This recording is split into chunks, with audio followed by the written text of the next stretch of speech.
Merci de prendre le rendez-vous de l'actualité sur Eden TV. Mesdames et messieurs, bonjour et bienvenue dans ce journal. Au sommaire, suscitation de la candidature d'Olivier Boko pour la prochaine présidentielle au Bénin. L'analyse de la rédaction est à suivre dans ce journal. Rencontre hebdomadaire des membres du gouvernement au Palais de la Marina. À suivre également dans cette édition le point des décisions issues du Conseil des ministres présidé hier par le chef de l'État, Patrice Talon. Et puis, hors de nos frontières, des militaires annoncent avoir pris le pouvoir au Niger. Le nouveau Conseil national pour la sauvegarde de la patrie doit désigner un nouveau président aujourd'hui, mais Mohamed Bazoum n'a pas démissionné.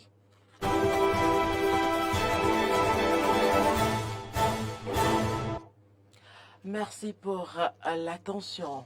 La traditionnelle séance du Conseil des ministres s'est tenue hier en présence du chef de l'État. Au terme des travaux, plusieurs décisions ont été prises, dont, entre autres, recrutement, formation et déploiement de 1100 élèves agents au profit de la police municipale, création de l'Agence nationale de l'alimentation et de la nutrition et approbation de ces statuts. Je vous invite à présent à suivre un extrait du compte rendu avec le secrétaire général adjoint et porte-parole du gouvernement Wilfried Léandre Ngbeji.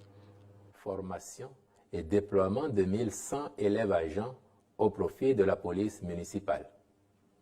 Cette première vague de recrutement se fera pour le compte des communes suivantes avec les effectifs ci-dessous. Abomey-Calavi, 250 agents. Cotonou, 250 agents. Djougou, 100 agents. Ouida, 150 agents. Parakou, 100 agents. Porto Novo, 150 agents. Et Semempodji, 100 agents. Le Conseil a marqué son accord pour l'organisation de ce recrutement et la mise en formation des recrues. Création de l'Agence nationale de l'alimentation et de la nutrition et approbation de ses statuts. Attribution, organisation et fonctionnement du cabinet du vice-président de la République et des services de la Grande Chancellerie du Bénin. Transmission à l'Assemblée nationale pour examen et vote du projet de loi portant création des ordres nationaux du Bénin. Travaux de réhabilitation-reconstruction de 12 centres de santé dans la commune de Banté, puis prestation de surveillance et de contrôle des dits travaux.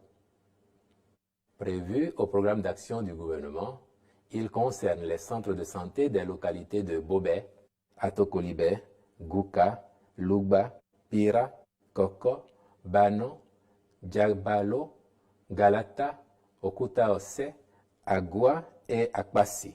Ils ont pour finalité d'améliorer les capacités d'accueil et la fonctionnalité des centres, la qualité des soins offerts aux populations et de créer un cadre de travail plus convenable pour le personnel.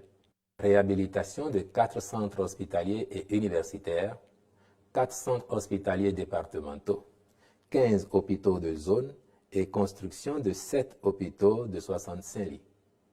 Il s'agit en l'occurrence du Centre national hospitalier et universitaire de pneumophysiologie de Cotonou, du Centre hospitalier et universitaire de zone d'Abomey-Calavi, du Centre hospitalier et universitaire départemental de Lomé, du Centre de pneumophysiologie d'Akron, des hôpitaux de zone de Sakété, Pobé, Kétou, Ouida et de ceux de Cotonou 1 et Cotonou 4. Sont également pris en compte le centre hospitalier départemental du Zou, celui du Mono, les hôpitaux de zone de Komé, Aplawe, Koulekame, Kove, Djidja, Lokossa, Savalou et Dassazoumé. Il s'agit aussi des centres hospitaliers et universitaires départementaux du Borgo, de l'Atakora, de la Donga, l'hôpital d'instruction des armées de Parakou, les hôpitaux de zone de Natitengu, Kouandé, Basila, Djougou, Malanville, Kandi et Banikwara.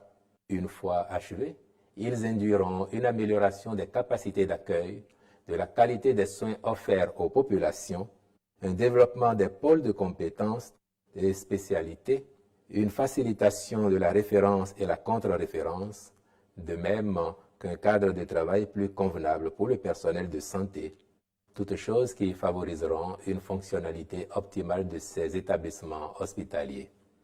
Dans cette perspective, les études techniques d'impact environnemental et social, de conceptions architecturales, ainsi que la surveillance et le contrôle des travaux doivent être réalisées avec le plus grand professionnalisme. Les ministres concernés veilleront à l'aboutissement de la procédure de sélection des prestataires et à la bonne exécution des travaux dans les délais prescrits.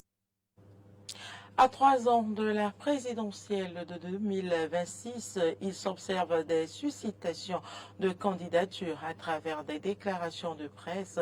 Les auteurs de ce comportement appellent des personnalités à la succession du président Patrice Talon. Le cas le plus flagrant est celui de Olivier Boko. Suivez ici l'analyse de la rédaction sur la situation. On ne peut pas être contre les suscitations de candidatures, mais dans quel objectif suscitons une candidature?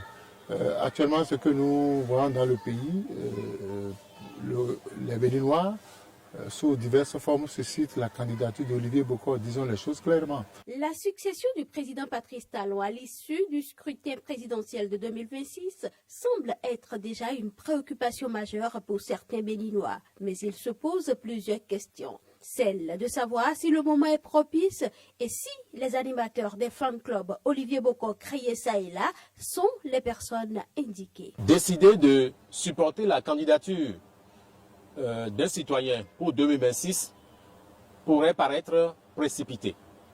Précipité parce que nous avons encore 3 bonnes années à faire. Mais il y a des facteurs dont il faut tenir compte. Il y a le contexte. Le contexte de 2023 ne sera pas nécessairement le contexte de 2026. Il y a le temps. Et troisièmement, il y a les acteurs politiques. Ceux qui sont aujourd'hui forts ne seront pas nécessairement forts dans 3 ans. Et il y en a qui pourraient paraître faibles aujourd'hui et qui peuvent se retrouver très forts en 2026. Mais quand vous regardez toutes les personnes qui parlent d'Olivier Boko, ils ne sont rien. Politiquement, ils ne sont rien. Socialement, on ne les connaît pas. Donc, quelqu'un de la trempe d'Olivier Boko, pour porter sa candidature, il faut des têtes fortes. Encore que Olivier Boko est très ancré dans le milieu politique. Contrairement aux autres personnalités politiques, dont les noms sont également cités dans le rang des potentiels successeurs du président Patrice Talon, Olivier Boko, une personnalité bien connue dans le monde des affaires au sommet de l'État, reste peu connue des Béninois. En tant que tel, l'hypothèse d'un ballon d'essai n'est donc pas à exclure. On est en train de peser, on est en train d'étudier l'image d'Olivier Boko dans la tête des Béninois. Olivier Boko n'est pas connu des Béninois. En réalité, on entend son nom. On a entendu son nom dans plusieurs dossiers. Mais lui-même, en tant que personne physique, très peu de Béninois l'ont vu. Donc je me dis, on est en train de faire cette tournée-là pour d'abord ancrer son image dans la tête des Béninois. Parce que si vous prenez 10 Béninois, à peine un Béninois peut dire celui-là, c'est Olivier Boko. Donc c'est un monsieur suffisamment discret. Et aujourd'hui, on a besoin de faire le tour du Bénin pour que les Béninois puissent garder son image. Les partisans du candidat ont constaté, ont su qu'il n'est pas le dauphin de Patrice Talon. Et j'ai entendu dire, ceux qui sont allés à Dangbo faire le mouvement de suscitation de candidature, dire qu'ils savent très bien que Olivier Boko n'est pas le dauphin choisi par Patrice Talon, mais qu'ils auraient souhaité que le président Patrice Talon jette un regard sur leur requête. Donc ça me pose un problème. Ça me pose un problème. Est-ce qu'on est en train de susciter la candidature pour forcer la main au président Patrice Talon? Parce que ceux qui le font forcément sont très proches de Olivier Boko. Et s'il n'était pas d'accord, il aurait déjà arrêté le mouvement. Donc quelque part, ça lui dit de tenter l'expérience. Je n'ose pas croire que c'est une stratégie de conquête de l'électorat. Est-ce que c'est un ballon d'essai? Je ne sais pas. Mais il y a trop de risques maintenant pour qu'on propose une candidature. Dans la mouvance aujourd'hui, il y a des noms qui sont cités. Ce n'est pas moi de les citer ici, mais il y a des noms, il y a des gens qui sont candidatables et qui ont le profil, qui ont peut-être les moyens, les adresses utiles, en plus de celui qui est énormément cité ces derniers temps et qui est connu comme être très proche du président de la République, du moins qui partage une partie du pouvoir de M. Patrice Talon. Avec la réforme du système partisan qui voudrait que les candidats à la présidentielle proviennent des partis politiques, on se demande de quel parti, entre l'Union progressiste, le Renouveau UPR et le Bloc républicain BR, Olivier Bokor serait-il l'élu. Et puis, quelques citoyens béninois se sont également prononcés. Suivez ici leur lecture. Vous savez, ce comportement qu'on constate là, c'est ce que je vais d'abord appeler un tohu-bohu. Et c'est vraiment une propagande inutile. On n'a pas besoin de cet aspect-là pour la candidature d'une personne. D'ailleurs, ça ne prouve même pas que la candidature de la personne qu'on sollicite avec tant de vivacité, il sera une bonne personne, il va gérer comme cela doit être. Non. Donc, ce n'est que du bruit. Ouais, ce n'est que du bruit et ça ne devrait pas être le cas. On prend l'exemple d'autres pays, des pays occidentaux par exemple. Ils ne font pas, à l'approche des élections présidentielles, il n'y a pas tout ce bruit autour. Et pourtant, ça se passe très bien. Donc pour l'instant, que les Béninois se calment, ceux qui sont à l'avant-garde de ce comportement-là, de cette attitude-là, ils n'ont qu'à se calmer et tout ira bien. Peut-être que ça peut être de la part, ça peut cacher de la part du candidat juste une balle d'essai pour voir ce que ça donnerait, ses probabilités de réussir à l'échéance présidentielle, parce que ce n'est pas un niveau communal où on peut déjà faire des statistiques à propos de sa popularité, c'est à l'échelle nationale. Donc on peut se dire que c'est juste un mouvement de la part du politicien pour voir ses chances de réussite. À mon avis, je vois que 2026-2023, il y a encore un bon décalage d'années, donc c'est un peu tôt pour moi. Si déjà il y a des suscitations de candidats ou de volonté au présidentiel, pour moi c'est un peu tôt.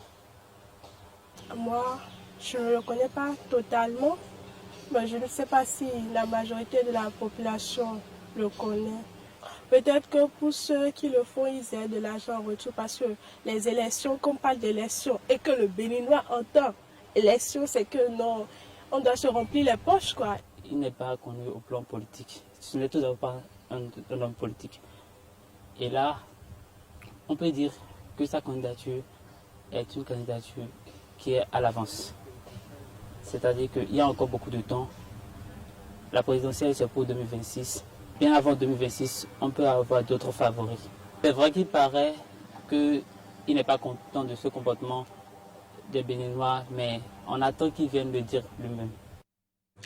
Actualité en dehors du Bénin, des militaires ont affirmé hier en fin de soirée avoir renversé le régime du président nigérien Mohamed Bazoum dans une déclaration lue par l'un d'entre eux à la télévision nationale à Niamey au nom d'un Conseil national pour la sauvegarde de la patrie, CNPS, un acte notamment motivé par la dégradation continue de la situation sécuritaire au Niger, selon le colonel-major Amadou Adraman Sanjodi.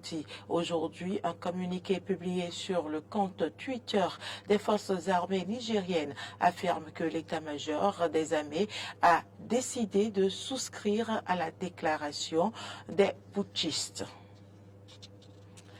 Et puis, le Mali s'est doté d'une nouvelle constitution à une très large majorité de 97% des voix. Parmi les dispositions figure la régulation, j'y arrive, de la langue française de langue officielle à langue de travail. Dans la nouvelle constitution, les langues nationales sont les langues officielles du Mali et le français est la langue de travail. Bamako a donc officiellement renoncé à la langue de Molière, langue officielle de ce pays depuis 1960. Depuis la première constitution, on avait dit que dès lors que les langues seront outillées, instrumentées et instrumentalisées, donc le pays va s'en servir comme langue officielle. C'est programmé depuis longtemps.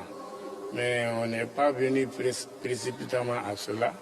Les 13 langues nationales parlées dans le pays ont donc désormais le statut de langues officielles, parmi lesquelles le Sonré, le Fulfulde, le Soninké ou encore le Bambara, appelé aussi le Bamanakan.